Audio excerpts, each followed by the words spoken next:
Good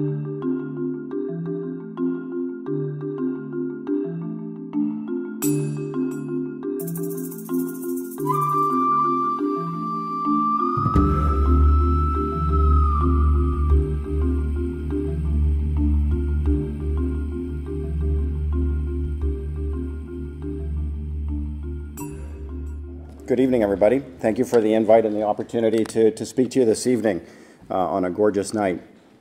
So, MHPM, my company, we were hired as essentially the district's project manager, sort of their representative with expertise in all kinds of capital projects and experience moving the projects forward. I kind of describe it as if Mayor Henderson and Paul Nash had the vision, it's our job to get it done. And while they were the visionaries, there is some risk management, there's some pragmatism that has to come to the table, and essentially that was our job, to make sure they could achieve their vision and their objectives, yet still within the constraints of a budget, of schedule, and other issues that are faced every day in a major capital project. A little bit of history from our perspective. I believe we were hired probably about a year before you became mayor. I'm not sure if you were on the committee. You were at the volunteer committee at that point, but I guess the point to make here is that this is going to be a very successful project for the District of Sechelt, but it hasn't come without a lot of work, a lot of effort. My predecessor spoke to it. And some pain and some bumps along the way. And anybody embarking on a capital project that thinks, oh, this is going to be smooth, it's going to be easy, when you're dealing with something that can be as sensitive as an urban location and wastewater treatment and so forth, there are definitely, as you, at least particularly in the case of Colwood, are going to understand, there are challenges. And the key to overcoming those challenges is just being, having a good plan, lots of communication, and I'll kind of speak to the things that I think made Sechelt persevere in the end and be very successful as it is. What the project for us originally started as a biosolids facility. So that was the original plan. I don't remember what the budget was, but it was a much smaller, $6 million. It was a much more modest plan. Then came an election, and Mayor Henderson was elected, and there was obviously a change in leadership, a change in vision, a change in priorities perhaps for the community. We went through 3 city administrators prior to landing on the current one, who's been a driving force as well with Mayor Henderson and Paul to kind of move this project forward. So all this is sort of in the planning, that first year of getting the project going and trying to find the right project. So the perseverance is certainly important here, and having a strong vision and leadership, which I'll speak to. In terms of what my organization is responsible, I guess I summarize it in 3 words. It's get it right. We all know of projects that, a lot of millions of dollars here at stake that go wrong. Well, I get paid to get it right. And it really comes down to getting it ready, doing all the right planning at the beginning of the project. And this is in this area is where I believe Colwood, in their case, is doing a lot of this work right now, including forums and venues like this. Then once you've actually gotten a project that's approved, there's a whole bunch of process and diligence and rigor that has to happen to bring it out at the other end. And even when it's up and running in a facility like this or a plant like this, there's still a lot of work to be done to fine-tune it and get it performing optimally for the organization and for the municipality it's going to serve. I'm going to talk a little bit more about the process. Paul and Mayor Henderson referred to it a little bit. I'll go into a little bit more detail in some areas, but first I really want to start off at a high level. So obviously, it always starts with a problem. There's a capacity issue, there's a growth issue, there's an aging infrastructure issue, you've got regulatory issues, there's all these issues. That problem can drag on for years and years up here, as you know, until somebody kind of grabs it and says, we've got to deal something with it, or is, by legislation or other regulation is forced to do something with it. And then you get into, okay, well, we're in the idea stage. And I would say that's partially where Colwood is at this point in time in terms of coming up with ideas, sharing ideas, engaging with other communities and getting their input and feedback. And what we've got here is a very simple, very simplified 7-step process that I guess the key I want to say here is each of these steps is equally important. if you forego one of these steps or some of these processes, you know, to try to move forward or to achieve a milestone or a timeline for the wrong reasons, or what may seem right at that point in time, you'll pay for it later. So this is where the discipline and the rigor of project management comes into play. So, and I've put some timelines here on the sideline, and I'll come back and I'll speak a little bit more to that because it has a lot to do with the approach and how you, the delivery methodology, and I'll speak to that, what that is, and that you choose to go forward with your particular project. But the first phase, which, you know, I say is a minimum of 4 months, is often 6 months or even greater, it can be years for some projects, is the initiation and pre-project. So you start with a project charter, you know, a defining document defining what the project is, what's the client's vision. You've got feasibility studies on the technical side that have looked at the site, the location, how it's going to fit in, how it's going to impact the community, the technology that might be considered and might be viable. And you start the conversation around what are our requirements going to be? What do we really need? Do we need the energy recovery, and how is that going to feed back or benefit the surrounding community and neighbors and the like? And then we jump into the planning process, and for the project manager, there's an axiom, if anyone here is in real estate, you know, real estate's all about location, location, location. In project management, it's about planning, planning, and planning. So this is by far the most important step. It doesn't take a lot of time. It can be done fairly efficiently, but coming up with a full project plan, defining what your requirements are going to be, developing a very comprehensive project schedule. I have seen far too many projects start, particularly when they're publicly funded, because they're initiated because of some constraint on a delivery date, whether it's tied to the funding application or a grant or other regulatory body. And a lot of times projects are destined to fail because they're being forced to meet some particular date that forces everybody to make compromises, solutions, and decisions. So the advice here is come up with a very realistic timeline, allow for contingency and extra time in what you think it's going to take you. Nobody ever comes back and complains if you finish something early, but certainly the minute you say you're going to be a month or 2 months late, you're going to get unwanted attention likely. The procurement plan. So procurement's a fancy word for how are we going to purchase these services. As a public entity, you know, we have a number of agreements and requirements to afford business opportunities to all of the community and all of the contractors and all the design professionals to go through a competitive process. And there's 3 or 4 standard procurement methods for a project. The traditional one that most people are familiar with is you hire an engineer or some architects, and they go off and they design something, a house maybe, and then you get bids through a tender process. Usually the lowest bid you award the project to, and away you go. That's the design, bid, build approach. There's a construction management approach where you bring a general contractor and their expertise to the table early, working with the design in more of a partnership situation to try to get the benefit of that construction expertise earlier on in the process. It's more of a qualifications selection process than price, and it does allow certain flexibilities and enhancement and innovation at the design table. Design build. So design build is the methodology that Sechelt chose for their wastewater treatment plant.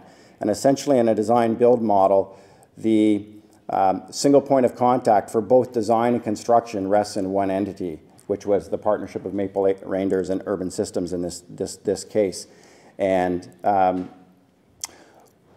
one of the most important things I've learned in my 20 years working on infrastructure projects, and particularly a reclamation or a water treatment facility, is that the most important decision that is usually made, and sometimes it's for I don't think the right reasons, becomes the most controversial decision, is the actual technology solution.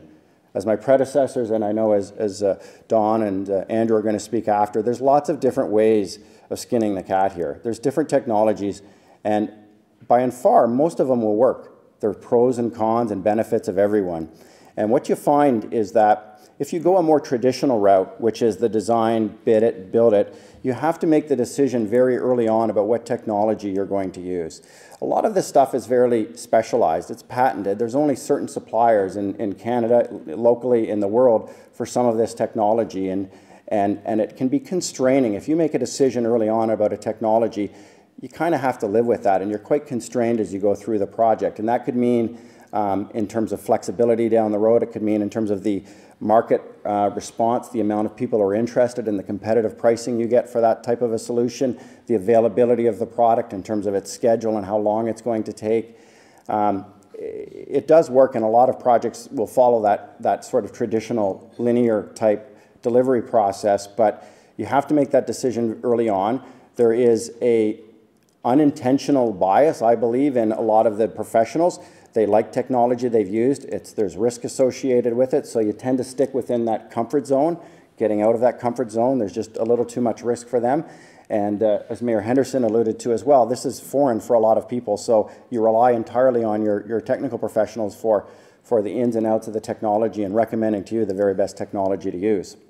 So why was design build better in this case? Well, there was a number of benefits, but when it comes to this technology decision, the district did not have to make that technology decision early on in the project. They could actually, by making a decision early, they would be constrained in terms of the solutions they would get back from the proponents, the contractors, and the engineering teams. By going this approach, they're essentially able to go to the marketplace with their requirements, which Paul put them up on a slide, and although it was a little more detailed in the RFP documents, essentially these are all performance requirements. Meet these standards, meet these flow rates, meet these measured criteria in terms of the quality of the discharge and so forth, and of the water being produced. And how you get there is up to you. And they really pushed the envelope by throwing things in like they did of the site, picking the site which you could. It added another variable. It made it a little more complicated to evaluate them, the bids at the end, but you're getting that expertise from the very get-go of the design professionals and the contractor working together, which has a lot of synergies. And the result in this case, I think, was 5 or 6 very interesting, very responsive bids, all competitive, and differing solutions that afforded the district a lot of opportunities to go through and pick what was going to work best for them and their objectives. So I kind of deviated. So in a design build process, it's really about here, between your planning and your design, that you go to the marketplace, and it's one major tender. The traditional approach, if you would design it first, you would go to the marketplace here and issue some type of a request for proposal for a consulting engineer, an owner's engineer, who would then work with you and your team to finalize what the design is going to be. And then here you would be having a traditional, out to the marketplace lump sum type tender. Another key thing, so that's kind of the procurement plan, and I think Mayor Henderson said from his experience that decision to go design build, the process of the design build was I think the most important decision they had made in the project. For me, it was the communications. And this is beyond just the District of Sechelt's project, but communications for me, are the most important thing in a project, not just internal, but especially external, with all of your stakeholders, with all of your community. I've never met, an elected official or an administrator who said, yeah, we probably communicated too much on that project. It just doesn't happen. The rest of this, the devil's in the details when it comes to process to be followed. You're looking at an 18 to 24-month construction window for small community facilities like this. I will tell you that the design build approach does yield faster results as well. You're looking at a 6-month design because you're going to have construction happening very shortly after design starts concurrently, and as a result, your overall construction window is compressed as well. I guess the other point that's important when planning for one of these projects is the whole commissioning side of it and what you're going to do at the end and how the facility is going to be operated. Paul alluded to this. There's a lot of decisions that have to be made very early on. When you go design build, this is a very, very intensive process. You've got to have the expertise at the table. You've got to have decisions and decision making at the table early on for it to be successful. On a traditional approach, you're usually looking at about a 4-year process from when this starts, depending on how the first few steps go. But once you get into here, it tends to be linear, whereas in design build, you're doing things in parallel, and you can compress your schedule, and without a compromise to the quality or to the process. I guess what do I want to point? I would like to show with you here is that the risk on a project really diminishes as the projects advance. So at the beginning of a project, there's a lot of risk. For the City of Colwood, there's a lot of risk right now where you are sitting on your project. But by the time, obviously, you're well into construction, that risk will be mitigated. And that's where a lot of your stakeholders, your opportunity to influence that risk is greatest at the beginning. And the cost of the changes right now to make a change from one technology to another, even to change a site or anything like that, is relatively modest at the beginning versus at the end. And I guess the key takeaway here is you've got to plan early for the risk that's associated with these projects and really focus formal risk management plans, talking about risk with your steering committee, with those officials. Everyone understands broadly what risk is, but when you start to apply it and quantify it on a particular project, it gets a little more specific, and you've got to address it more carefully. So I guess what's my kind of takeaway from this? You know, projects never fail at the end, they always fail at the beginning. And what are you trying to say? What are the things you've got to understand, I think, to get right in your project going forward? Don't underestimate the impact of leadership. I think Sechelt's a great case where when there was the right leadership with Mayor Henderson, with Paul Nash at the table. Paul, you know, brought in as a technical resource. He had also a real champion for the project team, certainly in the public community and in the political arena. Mayor Henderson had to be that champion and provide that leadership through a lot of, as you heard, a lot of, you know, some not a lot, but some adverse opinions. So that was key number one. The planning, that you're speaking to the project management axiom there, plan it, plan it, plan it, plan it, and then replan it. Communications. Let everybody know what you're doing. You know, be open, be transparent, and you know, communicate regularly. And at some point, people kind of get tired of listening to what you're communicating about. They're just kind of get on with it and get it finished type thing. And that's a good situation when you get there. And then the risks. Don't forget there are risks, and certainly take the time and effort to quantify those risks, manage those risks, and look at those risks all the time. And you know, I always caution, if I'm speaking to city administrators or the like, who are ultimately often have responsibility for some of these projects, if your team is not reporting up to you on a regular basis in terms of these four elements, then you should be concerned. Yes, the budgets matters. Yes, the schedule matters. But you know, these are really the key things that are underneath that. So it sounds easy. It can be challenging, but it's been done before. It's not overwhelming in that regard. You just got to take your time and do the right things for the right reasons at the right time. Thanks.